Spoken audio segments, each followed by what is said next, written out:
This video is for section 2.5, which is a very short section, but I think it's really helpful in getting ready to do section 2.8, which is what we're going to look at next.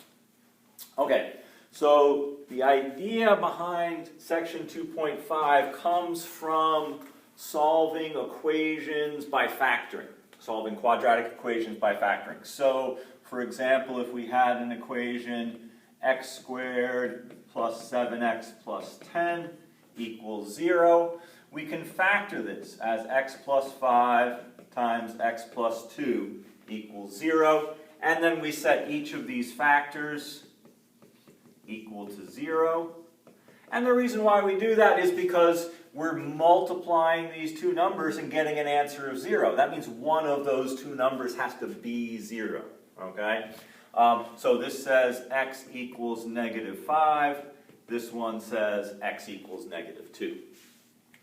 Okay, so in section 2.5, what we do is we start with the roots, and then we want to build our way back to the factors and eventually to the equation itself. So, for example, let's see here.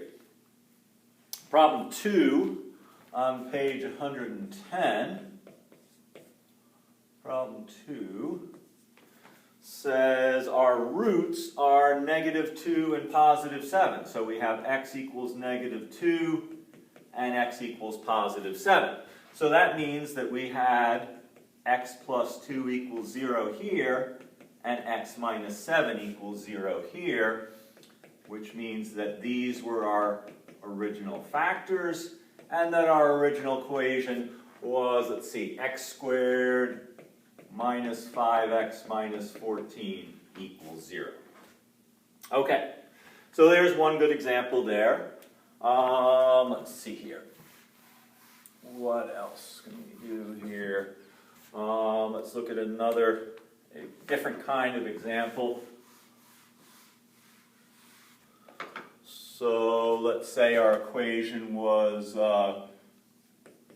3x squared plus 4x minus 7 equals 0. And so this one is, the 3 and the 7 are both prime, so they can only be 3 times 1 and 7 times 1. And this will give us 7 minus 3 gives us the 4 in the middle.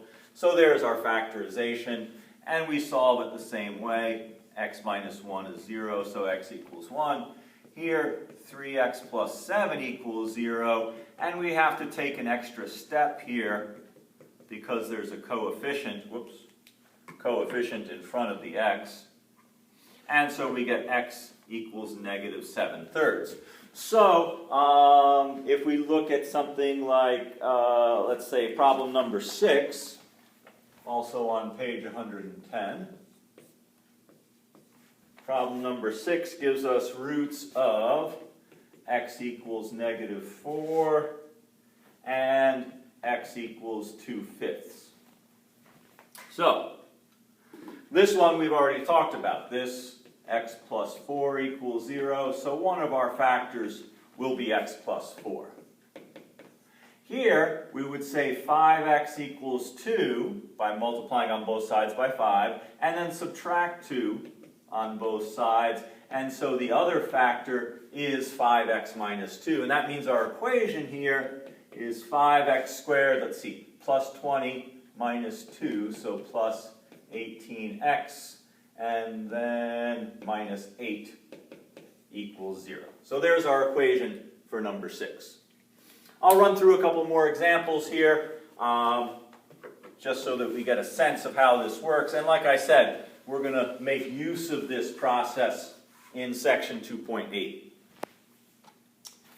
All right, let's see here. Problem 4. We've got x equals negative 1/5 or x equals 2/3. So in this case, they're both fractions. Let's see, so this would be 3x equals 2 and 3x minus 2 equals 0. This one would be 5x equals negative 1, So 5x plus 1 equals 0. And so our equation would be 15x squared, let's see, minus 10 plus 3, so minus 7x minus 2 equals 0. Okay. Let's see here, what else? Let's look at one more here, problem 8. Problem 8, we've got x equals negative 1 or x equals 3/5. And so we can build these factors back. X plus 1 equals 0, so we know we've got that one. Here, 5x equals 3, so 5x minus 3 equals 0. So there's our factorization, and that means that we started out with 5x squared, let's see, plus 2x minus 3 equals 0. Okay, so like I said, this is a short section, and it's mainly to get us used to this process so that we can use it in doing the problems in section 2.8.